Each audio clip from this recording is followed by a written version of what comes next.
It is being recorded and eventually that will be available. Now, tonight we've got 4 out of the 6 candidates for Riversdale ward. So a welcome to the 4 who are there, and a welcome, of course, to all the participants as well. We seem to have 50 on, which is quite a good turn-up for this particular ward. I'll be doing the timing, so therefore I have a little bell here, so don't get a fright. And if you've gone to sleep, then of course I'll ring it to make sure you're well aware of what's going on, and I'll explain why we need that in a moment. The participants who are obviously not presenting, use the chat room, and Wayne will be monitoring that and gathering together their questions. So if it's anything like the first part of the session, then there are going to be, well, at least tens and tens and tens of questions there, and Wayne will try and make some sense of those and bring them together so that it's possible to at least try and get a little bit of time with each of the candidates without swamping them with hundreds and hundreds of questions. The candidates, and we'll start in alphabetical order, have got 5 minutes for a presentation, and they'll get a bell at 4 minutes. There's a vicious process in Zoom, of course, because if you don't stop at 5 minutes, all I have to do is press one button and whoo, you're gone. But hey, no, we won't do that. But if you can't keep that to 5 minutes, that'd be good. With the answers to the questions which Wayne will put to you later on, then keep the answers as short as possible, and also keep the questions as short as possible so we can get as many going as we can. That's about all to start, and I can't ask you, are there any questions really, because you can't, I can't hear you. So we'll go straight across to you, Rob, if you'd like to unmute yourself. So your time starts now. Thanks, Bill. It is incredibly awesome to see such a massive turnout for Riversdale Ward, especially seeing the other candidates here. I'm Rob Baillieu. I've lived in Boroondara my entire life. You'll often see me loitering around Glenferrie trying to cope with my coffee addiction at Axel. In my day job, I'm an Army officer in the Royal Australian Engineers, and I've worked in a headquarters role on Operation Bushfire Assist, Operation COVID-19 Assist, and I've recently instructed for the Sydney University Regiment, training their junior officers there. I'm a graduate of the Australian National University, and I'm a climate activist through and through. So my main motivation for running is actually climate change. Our community is facing 2 major crises, first that of the pandemic, and second that of the climate change. Small businesses doing it tough. I think council has an important role to play in shaping their economic recovery. I'm running to integrate a strong climate action plan into that recovery. This is a once-in-a-lifetime opportunity to implement a sustainable reset for our local economy, and we need that reset to be sustainable. I really think that we have to make the difference in Boroondara. In terms of how I feel about open governance, I think live streaming meetings is an essential part of building transparency. Not everyone can physically get to a meeting, but anyone can when it's online. You can listen in from home, from work, from your commute. I reckon I could even listen to it, a council meeting on patrol. When it comes to community consultation, I'm pretty disappointed. I feel our council is very conservative and is out of keeping residents' views and values. I'd look to change that and promote accessibility and representation wherever I can. Further, I feel we should have a greater say over how our rates are spent, particularly when it comes to expensive projects. Don't want to unnecessarily spend 11 million on a website again. I know people my age who could make that same website for $700 and a McDonald's Happy Meal. I also feel like residents have been ignored when it comes to climate action. We have the beginning of a climate action plan, but it's definitely not enough. And I think if you go back and watch the climate emergency meeting, you can see councillors dismissing the concerns of 3,900 residents as nothing but a political stunt, which is pretty concerning. So I'm not happy with transparency or representation as it stands, and I would like to see an improvement in both, in addition to preserving the accessibility we've gained to council meetings for online platforms. Sort of merge the last 2 questions together though. The climate action plan, it's a start. It's nothing thrilling, but it is a start. I think Australia shut down its entire economy to stop the pandemic, and that tells me that we do have the political will to do more on climate change. And the fact that we can waste so much money on other superfluous projects like rebuilding the Hawthorn Football Club stadium or an 11 million website tells me that we have the resources to do more. I think we're spending 60 million on a new Kew Recreation Centre in the last budget, and that resources could actually go to something that will have a massive impact on all of us as a community. Things I'd like to see is the installation of solar panels on all council buildings to ensure self-sufficiency. So currently we are looking to purchase renewable energy from a provider, a renewable provider, but divesting from fossil fuels is great, but it's not enough. I think it was earlier mentioned providing zero interest loans to residents for them to install solar. This can be paid back out of their rates, meaning no cost to them in going green, ensuring a huge immediate meaningful impact. Installation of electric charging stations across Boroondara and a transition to an electric vehicle fleet for council, and a climate emergency. I see declaring a climate emergency as an essential part of fighting misinformation, and as an essential part of recognising that this is a serious issue, because I think the debate tends to be, oh, we don't need to do anything about it, the science is still out. And I think that attitude is held by some of our councillors, including our mayor, which is pretty disappointing. And I'd like to set a net zero emissions target of 2030 for Boroondara. Earlier would be better, but I don't think that we have the political will with our Conservative council as it stands to achieve earlier at the moment. Is that 5 minutes or? Rob, my bell hand got too excited, I'm afraid, so you've got another 30 seconds to be. Fantastic.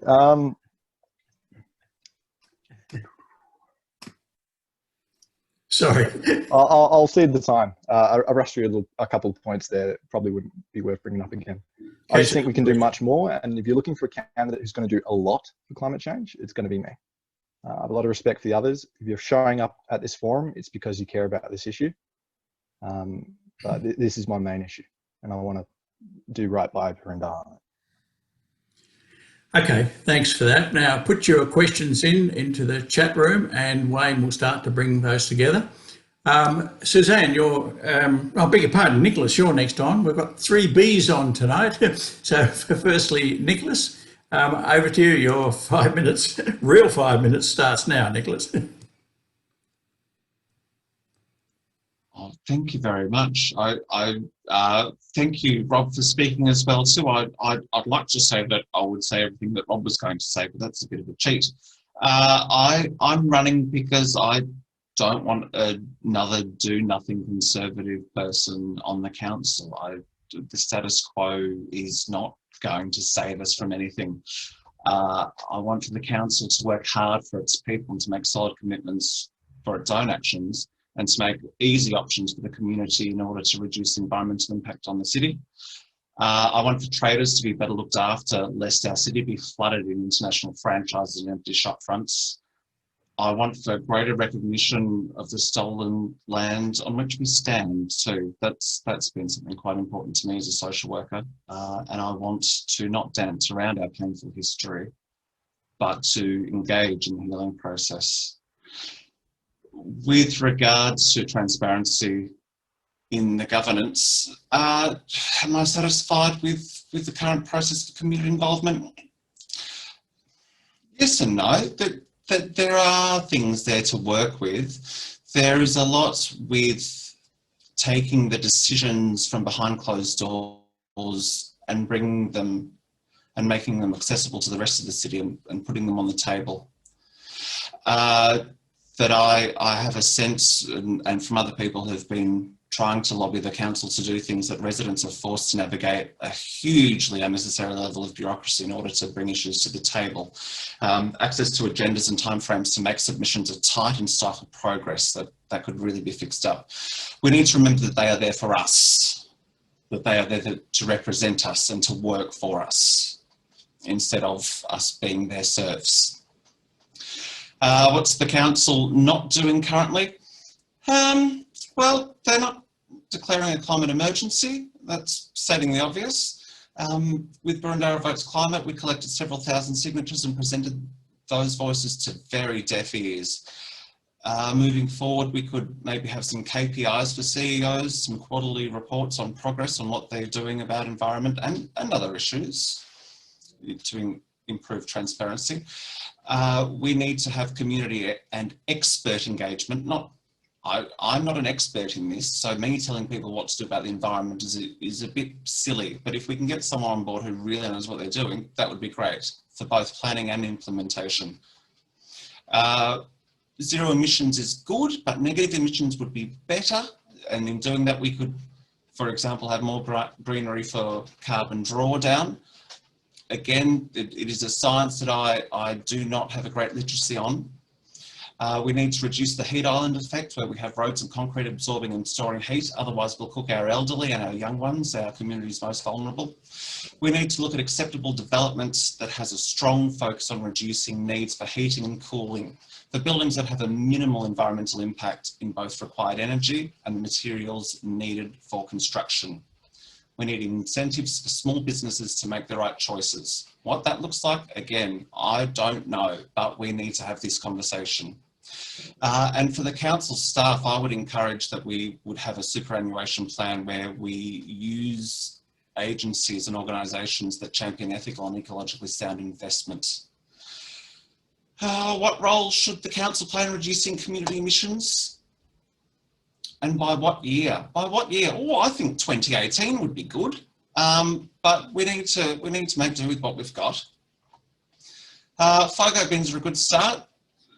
I think we need to continue by incentivising buying green electricity, maybe bulk buying of solar panels or rainwater tanks, and utilising what we have. You can probably all hear the rain outside. If there are grants to encourage further greening of the area by volunteer groups, people who take care of the rivers, that would be delightful. Repeating Rob's talking about the installation of EV chargers for greater access. Also to have those chargers visible so people see them and they come into our conscience. And this is my sister's idea. She's running up in Banyule. She's pleased curfew's changed because she likes dumpster diving, so now she can go out at night and have a bit of fun. I would encourage the zeroing of food waste. So much food is thrown out by businesses and it goes to waste, goes to landfill, and this could very easily be rediverted to those in need. That's what I've got for now. Okay, thank you, Nicholas. Excellent timing there. Next, Susan Biggar. We've had a question from people asking whether you can indicate if you're a member of a political party and if so, which. Rob has already indicated that despite his surname. I don't think I'd be embarrassed about you. I happen to know your dad quite well. I'm an architect too.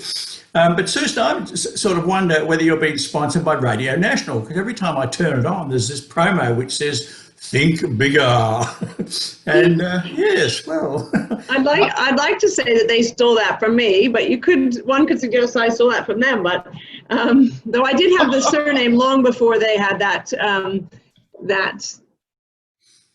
Okay, your time starts now, Suzanne. Okay. I don't know if you can hear me over the rain because the rain is pouring down here.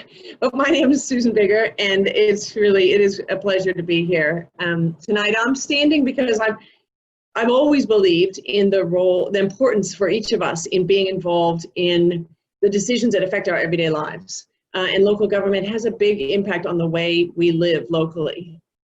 So for many of us, in terms of thinking about it right now, the last 6 months has changed me and is probably continuing to change me. It's continuing to change my priorities, what I think is important, how I think about my family and my work and my future, and where I want to spend much of my time over these coming years. And so it's made me think differently about how we live locally. And local government has a big impact, obviously, on how we live locally. So for me, I think that this is just a really important opportunity, a really important time for us to think differently about our lives coming out of the pandemic. Coming out, I say optimistically, as we head hopefully towards the end of what's been a really challenging time for most of us, certainly here in Victoria. And I believe that the council is an important lever in that process, and I believe that I have an opportunity and the ability to contribute to that. So you may have noticed that I don't sound like I'm from around these parts, so I was born in San Francisco. I've lived in 6 countries, but have moved to Boroondara 18 years ago, and we've raised our 3 young men here. In terms of work, I'm now the National Engagement Advisor at the Australian Health Practitioner Regulation Agency, which is a bit of a mouthful, I appreciate that. But it means that I lead change with our 1,100 staff to improve the way we engage with the more than 750,000 health practitioners that we regulate, as well as the public. So my work is very much, and my thinking is very much about how do we engage with other people and how do we do that better. Which quite nicely segues into the second question, which is in terms of open governance, what do I think about that? I think that there's enormous potential for greater openness and transparent government in how our council is run. But I would suggest it's more than just about openness. It's also important to work hard to engage with people so that members of our community, that we're able to hear them, we're able to invite comment from them, and in fact, they can feel involved even if they never attend a council meeting. So for me, transparency and openness is far more than just the council meeting itself. In fact, there was a ombudsman, it's a really interesting, well, if you like things like this, there was an interesting report done by the Victorian Ombudsman in 2016 looking at transparency in local government. And there's a huge number of recommendations there, many of which I think are quite relevant. Boroondara was even called out on one particular case study, but I think that and that one I'll mention is that openness and transparency means the ability for people to ask questions, to feel that they can be a part of meetings. So that, for me, one of the issues I suppose would be not having meetings or having very strict guidelines about when a meeting might be closed. To me, that is something that there should be a very good reason for closing a meeting to the public. Absolutely, meetings should be live streamed and recorded, which is a really, I mean, there are going to be benefits coming out of COVID, and I think this is clearly one of them, is that we now have things like our meetings that are live streamed, and I don't think we should go backwards on that, because I have certainly watched meetings while making dinner, which is something I couldn't have done 6 months ago. I think there's a lot we could do. There's more community advisory committees is another one. Oh no, really? Gosh, okay. I got 1 minute. Here, okay. So thinking about the climate, obviously we need to get onto that topic.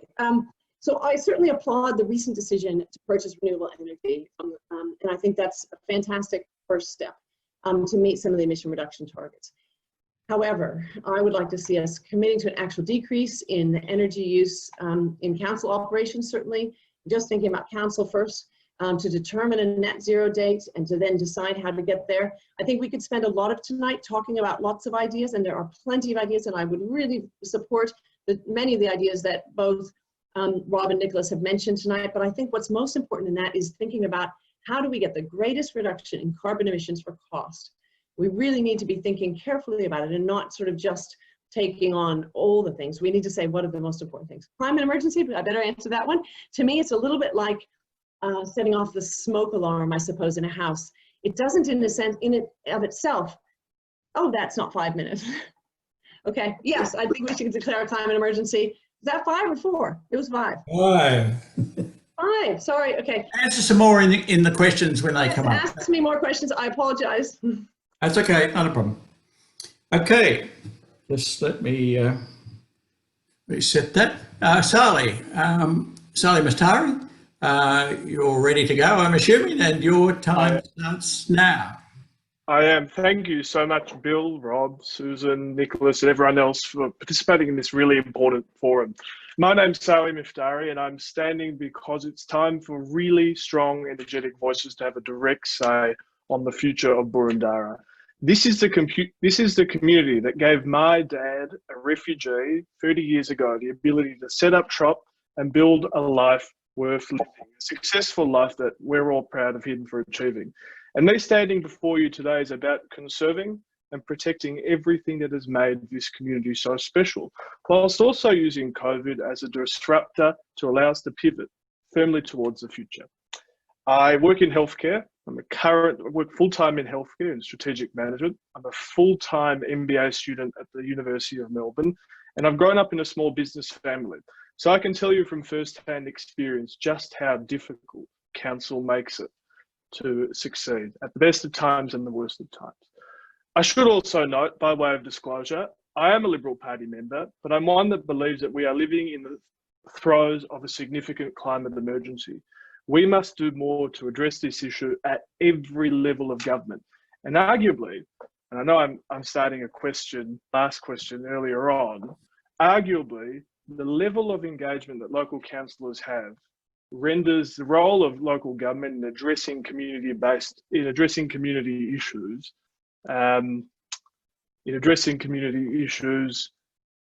even more important than anyone else may suggest.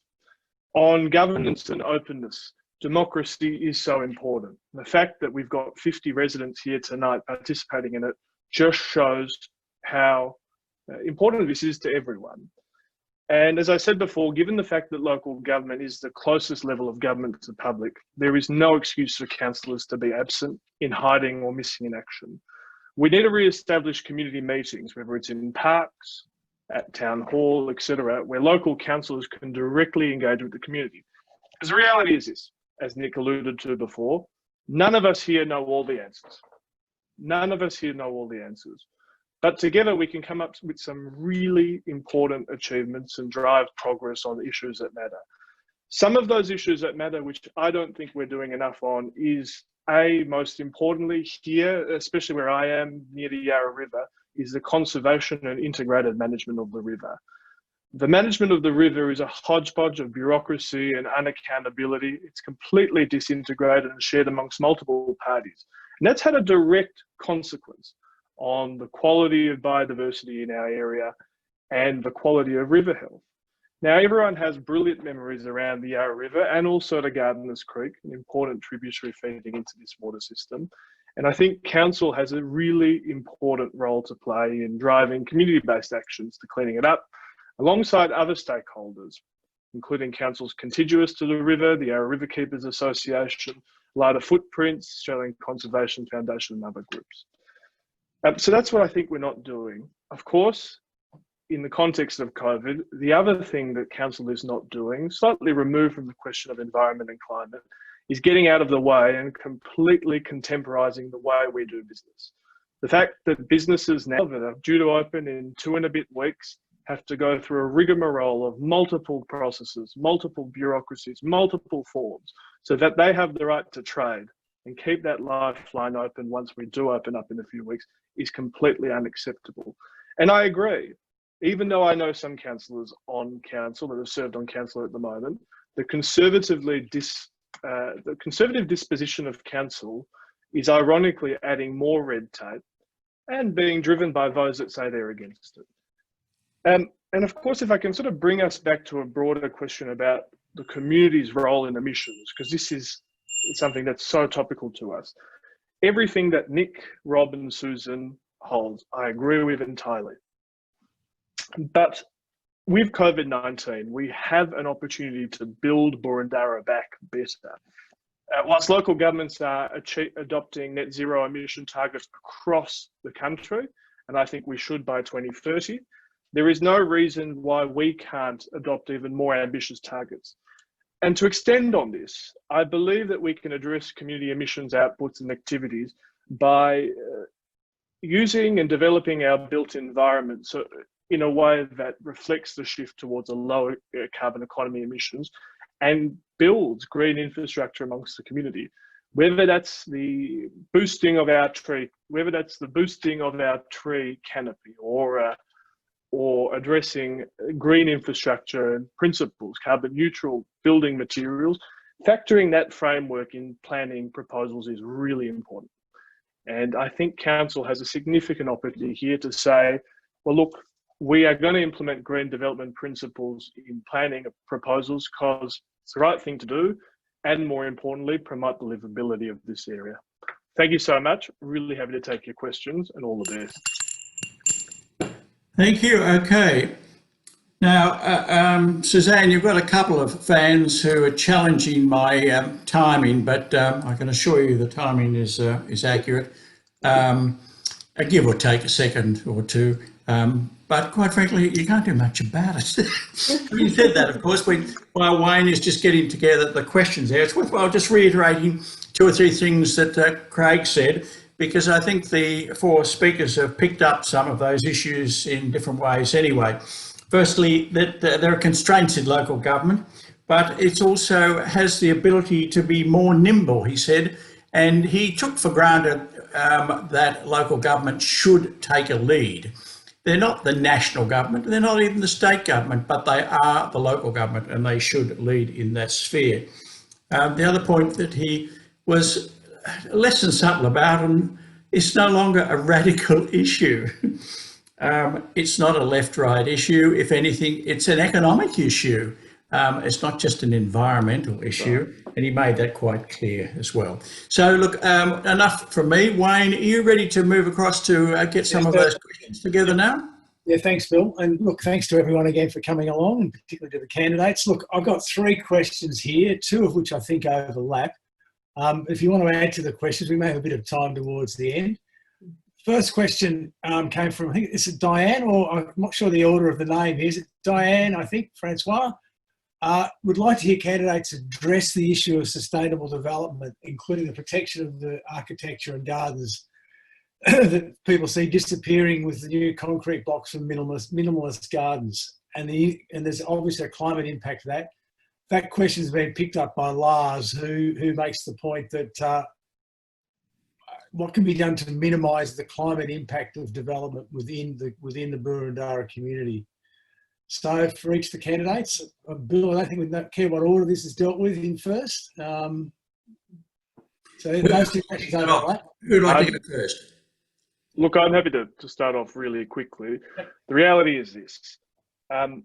If you think about it, isn't the reason that we are more polluted, much more hotter, much more drier, much dirtier than we ever have been before, doesn't that come down to the fact that we've built entirely inappropriately and completely lost control of the quality of buildings we're putting up? I put it down to that.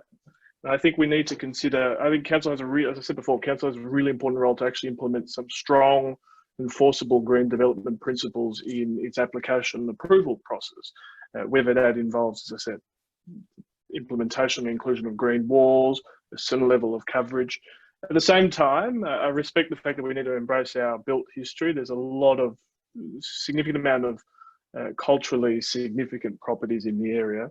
Apologies for using the word again. That we can conserve, and I think we must conserve to keep the council, to keep the amenity and the character of the area. But at the same time, I think there's a really strong opportunity here to establish sustainable development principles and build new buildings of new character that people want to live in. So I actually think there's a whole discussion we could be having about sort of quality of building materials, council having a direct regulatory oversight on that as well. What that looks like. I think you've made that point. That's good. So one of the other speakers now. Who would like to go next? Can I have a go? Maybe I misunderstood that beginning, but I don't think that the warming that we're dealing with has so much to do with our buildings. I think it has to do with much bigger issues than that in terms of our climate changing. I mean, I think maybe those were 2 different things we're talking about, but I think that in terms of sustainable development, I mean, one of the first places we need to start is with actually educating and informing people to make good choices, to help them to understand what are the kind of houses we should be living in. What does it mean to have double glazing, to have eaves, to have sensibly built houses, to have good tree canopy, to have space around you outside? And a lot of that, we know that people make good decisions when they see them in their interests. So how do we, rather than sort of necessarily forcing people to do, there's a point where you may have to do some forcing, but I think the first step is to say, this is actually a problem for all of us. This is a problem that we all need to face together as individuals in our own homes, how we live, but as a community, as a state, as a nation, as the world. And so the best thing we could do, I think, one of the key places for council to start is to say, look, this is a shared problem. Let's figure this out together. And how you live and how you build your houses is fundamental to that. Okay, thanks, Susan. Now, Rob or Nicholas. I'll jump in. Yeah, So sure. The question was about development. And I think there is a real risk that in the rush to restore our economy post this pandemic, that governments, local governments, federal, state, they're all going to engage in unrestrained development to promote that stimulus that enables that economic recovery. The risk is that this new development won't be sustainable or energy efficient. So we're going to need to ensure as a council that we require far greater standards of energy efficiency in new developments. And we also need to shape and direct our neighbourhood in a way that helps us mitigate the risk of that new development, because I think new development is inevitable given our rising population and density. So it can be simple things like expanding our tree canopy from, I think it's at 28% around now, to 40% to reduce the heat effect that Nicholas was discussing earlier. It can be as simple as encouraging cycling. So new trails along the Belgrave-Lilydale line, more cycling lanes to encourage cycling along roads, and also to promote that safety.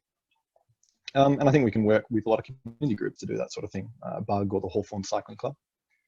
And then I think Susan touches on it in her campaign, is this idea of a 20-minute city, which is reducing the time it takes to commute. If we can initiate that level of planning, that you can get anywhere you want to be within 20 minutes within Boroondara, that is a great way to ensure that development is sustainable for the future. Thanks, Rob. And I don't support houses without gardens or soulless high-rises. And Nicholas, you want to feed in too? Yeah, you're muted. Unmute, Nicholas. He is. That's it.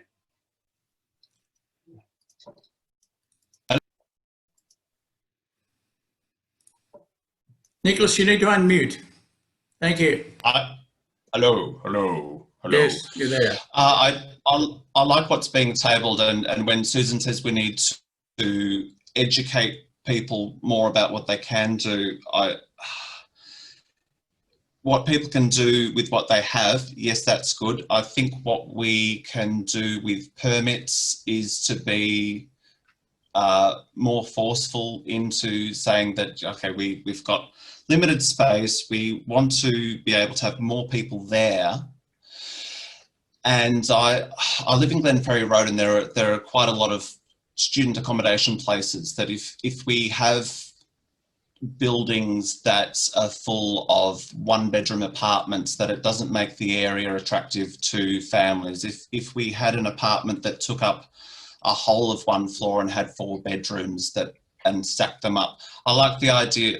It's way too late to do this in this city, but to have more high rises, and then with the land in between to have communal gardens, to have communal space, so that we can all have something that we can enjoy good mental health in doing that.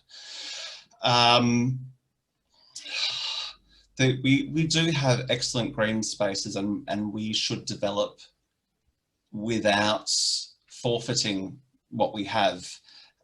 We do have wonderful heritage, and there are things that should be protected. I'm also, when I say heritage, I'm also very aware of our First Nations heritage as well too, and I would like to see some of that reinstated, especially the tree out the front of City Hall in Camberwell, the corroboree tree.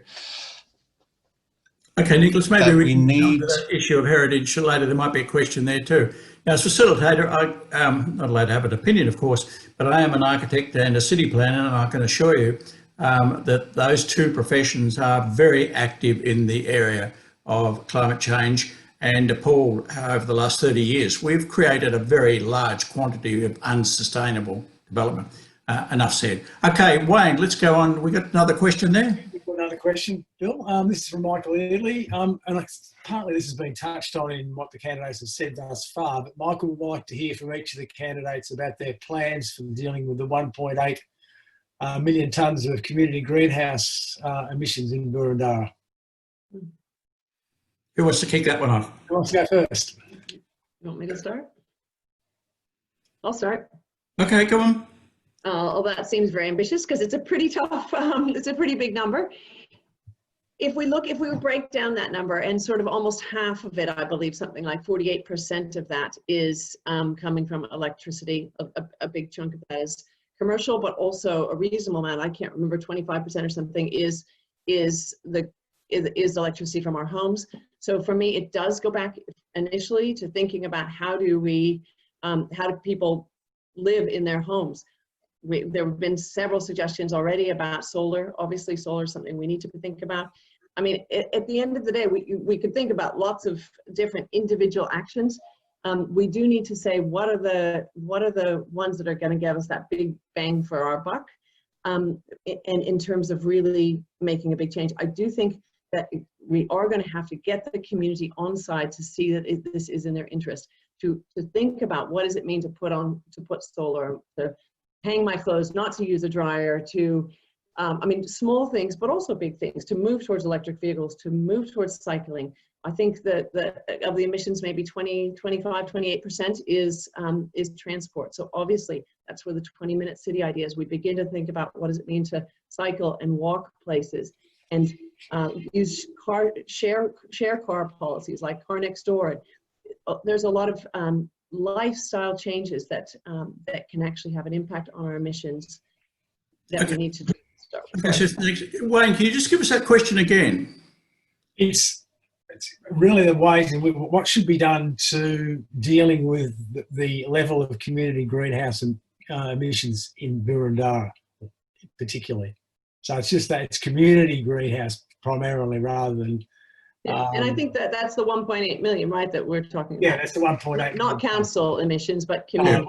Exactly. And can I just say also, sorry, that I think to do that, we absolutely have to set a goal. We have to actually set a goal. We have to measure, to make sure that we're actually measuring those emissions correctly and giving people a specific goal. It's not just about being very vague. We need a community emissions target as well as a council emissions target. Sali, what about that? Setting a goal, does that make any sense to you?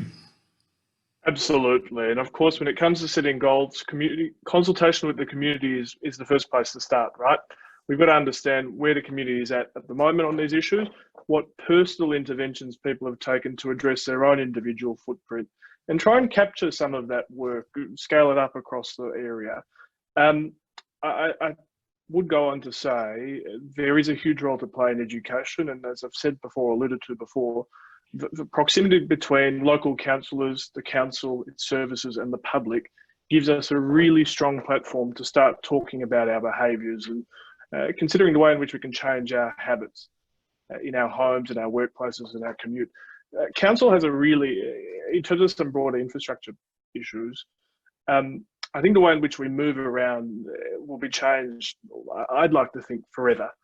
So when it comes to developing infrastructure which facilitates a cleaner and greener movement around the city, we've got to be quite deliberate in how we think about that. Do we want huge multi-storey car spaces next to a train station?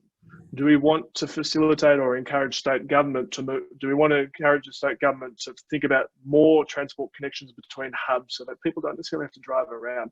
Do we want to make our city more walkable and more cyclist friendly? I think you've made the point there. There's lots of things that can be done. That's good. Just quickly, right. What about Nichloas? You got a quick comment on this, because we need to keep moving on.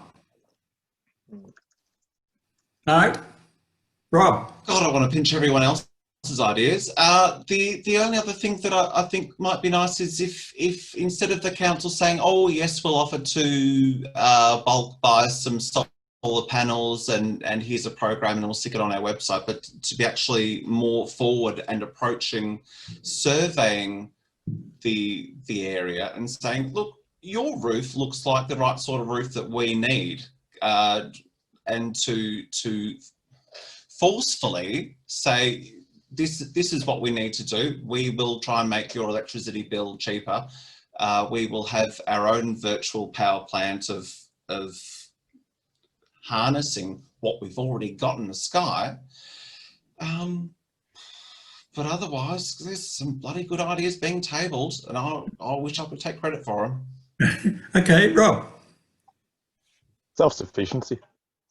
Self-sufficiency at that greater macroeconomic level, it's going to allow us to shape the energy market, even at the local government level. Stronger demand for renewables reduces the viability of fossil fuels, and we can promote self-sufficiency in a number of ways.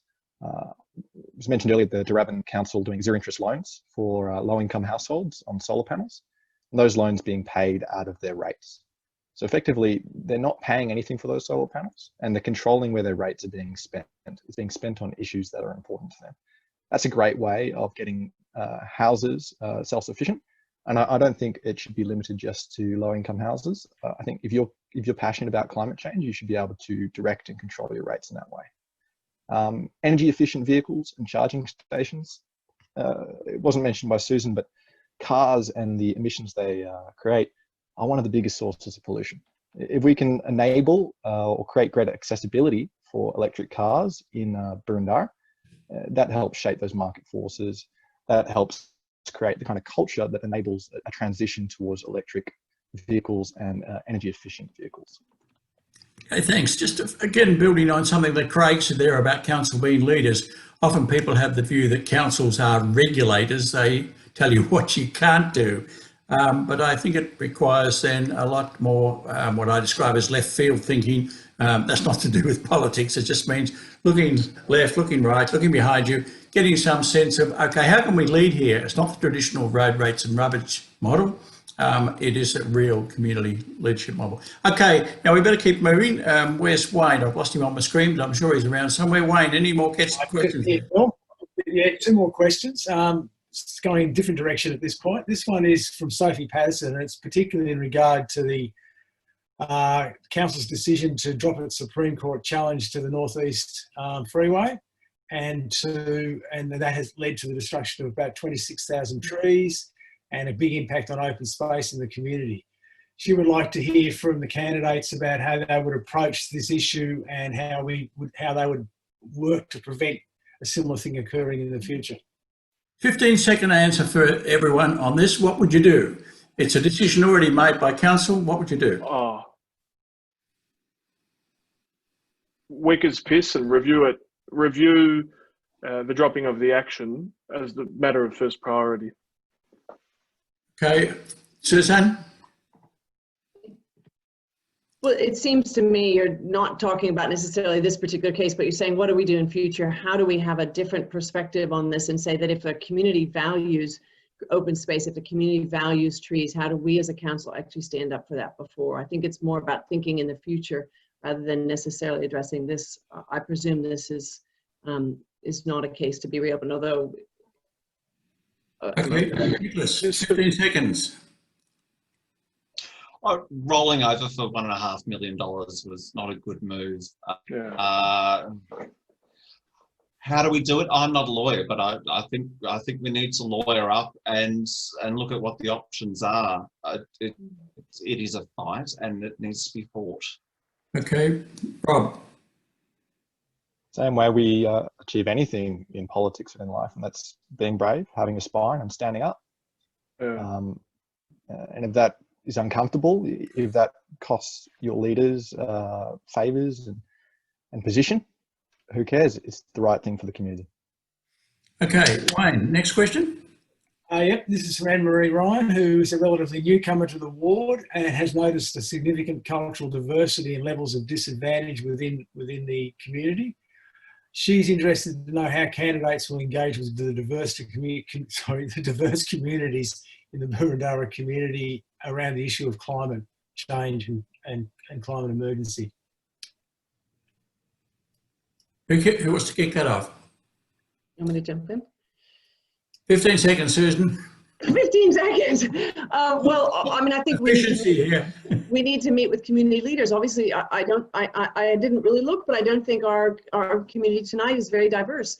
We don't necessarily reach into these diverse communities, and some of that, I mean, we know that something like 25% of people in Boroondara speak a second language in their home. So I think going to those key language communities, Mandarin, Cantonese, Greek, I think is the other one, but actually finding out what are the issues for these people and how do we help them to engage and to have a voice.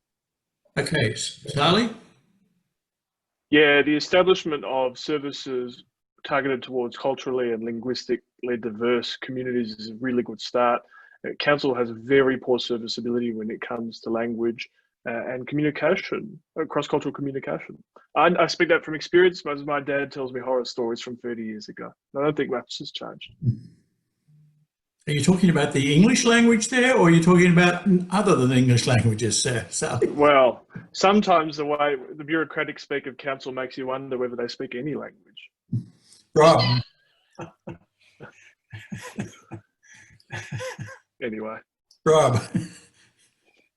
I'm a gay man myself, and I grew up in the Greek community. I'm not Greek myself, but for some reason I spend all my time with them.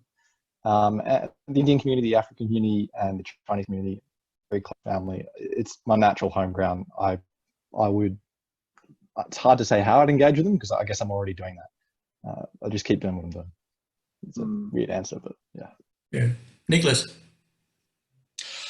There are people who are part of community groups, but there are people who are not. There are people who commute out to go to work and come back. Their kids go to other schools, although the schools here are pretty good, and come back, and that they too need to be included in this process as well. It's a lot of legwork, but it's got to be done. It's got to be done.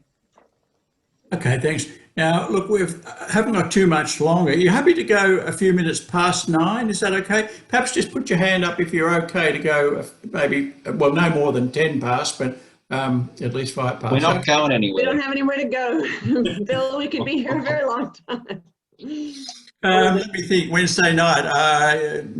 Yeah, you can watch Utopia or something, I suppose. Oh, the theatre. But not yet. No, you've missed it. Sorry, it's gone. I've just forgotten.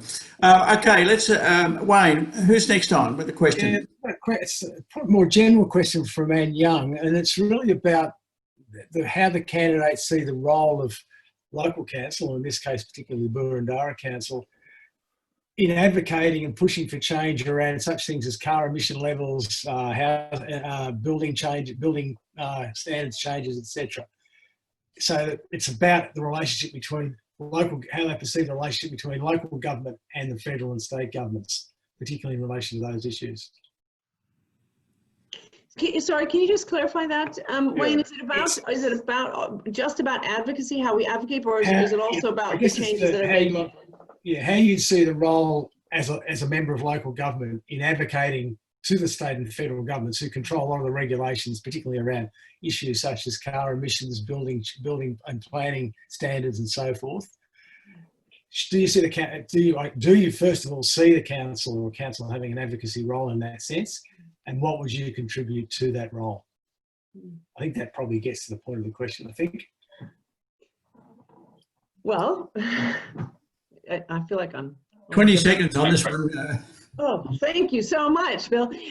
Yes, I think that absolutely council has a role in advocating to both the state and the federal government. And I think one of the strongest powers it will have to do that is when it has the voice of the people, when it can say, for instance, that Boroondara Council, Boroondara people have spoken, and we as councillors are speaking on behalf of 177,000 people who are concerned about climate, who want to see changes, who are making changes in their life, and we are making changes at a council level. We're using all the levers that we have at the council level, and therefore we then take that next step up to the state and federal level to say, we've got to catch up. We're way behind on where the rest of the world would expect us to be in terms of our action on emissions. Okay, Rob. When I took command of my engineer troop this year, I had some serious issues with some of the staff. And I went to my boss and I complained about it. And he kicked me out of the room and said, don't come to me with problems, come to me with solutions. And that's my attitude towards state and federal government. We need to come to them proactively with ways in which we can change the culture, change the outcomes that benefit them, and those benefits are obvious to them. This should be a symbiotic relationship, something that is for the greater good of the community as a whole, and it's not just about Boroondara. And that's my attitude towards that. Okay, Sali. Yeah, I think council can absolutely lead by example. We shouldn't shirk responsibility, and I think we have to embarrass them into action. We have a very captive audience in our local members They know what's going on, and they're aware the electoral tectonic plates are shifting. Let's set an example for them. Bill, if you don't mind, I'm actually going to use this to address a question that was directed to me from John about how I sort of could address emissions targets as a member of the Liberal Party.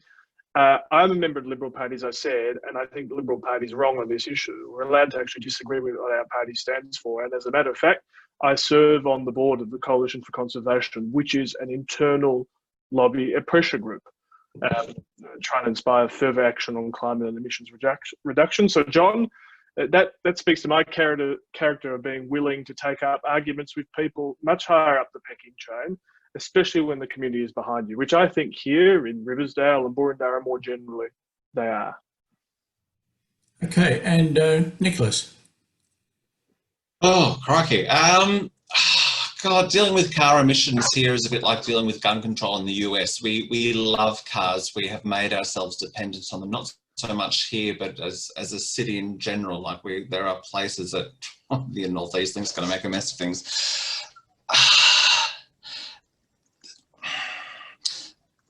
That I don't know. Maybe we make programs where we see where people are dependent on their cars and get people to group together. Carpooling doesn't need to be just about getting from the faraway suburbs into the middle of the city. If that's school drop-offs, if that's walking kids to school, if I don't know. I'm not an expert here, thank goodness, but there are examples being set, and we need to steal everyone else's ideas and implement them as fast as we can go. Mm-hmm. Okay, thanks. Wayne, next question. No more questions. Can I just jump in? Oh, sorry. Bill, no more questions at this point. All right. Can I jump in on something that Nicholas said that I think is quite important? I know and other people may want to comment on as well, and that is, I think he just said that about not being an expert, and I think I would put that forward and say that we're not trying to elect experts in climate science, or experts in heritage, or necessarily experts in any one of the, as any one of the other issues that a council member might address. We're trying to hopefully elect people who will be able to take and listen to expert advice. So they'll understand, take evidence, for instance, on climate science, listen to people who are experts on it, and have good proposals put to them, and then use good judgment. I think that is what I would hope we would elect at this council election, people who will use good judgment, not necessarily be able to have all the statistics on the tip of their tongue. So I respect you saying that, Nicholas, and others tonight, because we are all probably still learning as we go. Okay, thanks. I've realised I'm an expert on so little. Oh, don't say that, Nick. Okay, now last call for questions into the chat. I don't know about you, but I've lived in Boroondara for nearly 50 years, and you sort of get those little things where you take action, where you think you take action, nothing happens. And you know what my little annoyance is? Being woken up by that bloody street sweeper which goes round after order leaves at 3 o'clock in the morning. And that's highly unsustainable, I'm sure. It's not run on electric batteries or anything like that. It's been doing and annoying me for 50 years. So listen, councillors, that's my request, all right? Get rid of that street sweeper and get people out doing their own sweeping. They're good for their exercise. Okay, now, Wayne, has anything else come in there that we still need to address? A couple of new messages, I think. Yes. I mean, there's a question there I think for everyone on the candidates to consider, and that is, have you got the time to do all the things you want to do? As a councillor, yeah. As a councillor, yeah. I'm happy to start off. Sorry, you go. No, you go, Nicholas. Have time in my daily life. I suppose. Yeah, time. You make time. You cut it out. You get your diary out, and you write. I'm going to block this bit out. Going to block that bit out. I might go and talk to my father for half an hour here for once a month, and then go back to work. It's pretty brutal. Okay, who else? Rob? I have all the time in the world. If I'm unsuccessful here, don't worry. I'm going to be dedicating a good chunk of the next few years to climate change, I can make it work around Army very easily for me. I'm looking at a renewable energy charity with some friends next year, and I can commit it all to council if you elect me. Okay. Who else? Yep. I work 4 days a week right now, and would continue to that, possibly dropping 3.5 days a week. I have raised 3 young men, and I can't remember being more run off my feet than when they were young. So I think managing one's life and time commitments is something that probably all of us have thought very carefully about before we put it through our hat in this ring, I would expect. Okay. Anyone else? And I have, yes, and I have all the time in the world to give back to a community that has given me everything. And I might just add on top of it, if we work together and capture the wisdom and imagination of the whole community, we'll find just how effortless and quick the process of changing our community is. Okay, thanks. Now, I've got a message on the screen saying Joe Foley has raised his hand, but I don't have an image of Joe Foley. So, Joe, if you're there, if it's a question, put it through the chat, will you? Because I can't tell. Maybe you're simply raising your hand to say goodbye or scratch your ear, or I don't know. Push the wrong button. Oh, I think. Okay. All right. One last question. Any last question? No. Okay. All right. Well, look, I think that's been an excellent session. So it's only for me now to just wrap up. Firstly, thank you to the 4 candidates who have agreed to be here tonight and get grilled a bit and get knocked around by the facilitator for not giving them enough time and all those sorts of things. But no, it is very much appreciated. So I think everyone, a big hand for the candidates. Secondly, of course, the election is not the end of the world. The American election might be, but that's another matter. The Lighter Footprints website, and I'll put these on, run up on chat. I'll send it to, I think I can do this to everyone, can't I, Wayne? Let me just look here. Everyone in the meeting.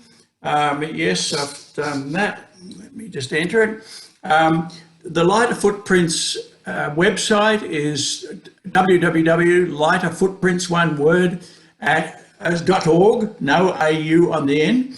The new local newspaper covering both Whitehorse and Boroondara will carry short statements from many of the candidates. Not everyone responded, and that will be online next week. So if you take a look at eastsidernews.org.au, about next Wednesday or Thursday, you'll be able to see some specific comments there, which are complementary to what everyone gets in their box from the VEC.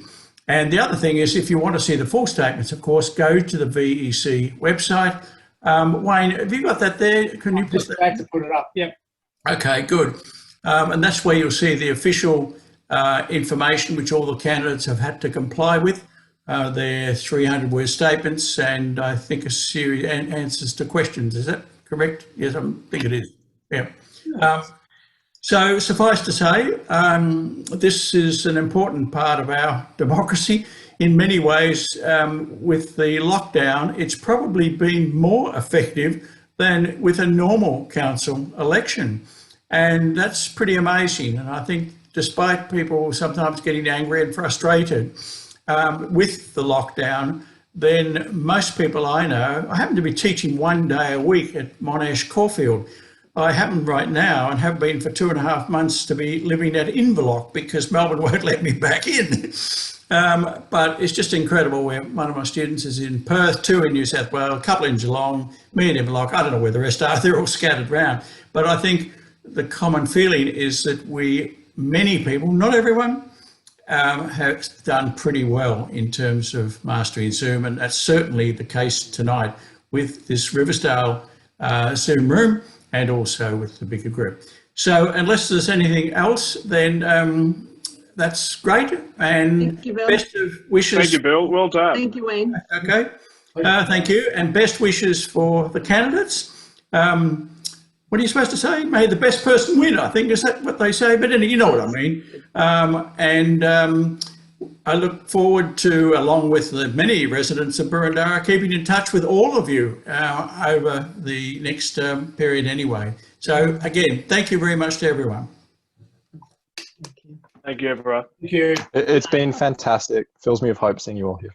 Just Right. a quick thing, Bill. I can't, for some reason, I can't copy the VEC address across, website across. So I guess people, if you go on the VEC side, then go to local government, you'll then go to Boroondara and you'll see all the names of all the candidates across all the wards and contact information if you wish to follow up with any particular issues. So All the voters will get the VEC pack anyway, Wayne. That information will be in the packs, which I think are also due next Wednesday or Thursday. Yep. And if not, then simply Google up VEC and I'm sure you'll find what you're looking for there. Okay, folks, take care, keep well. Thank you, guys. Well done, Bill. Bye.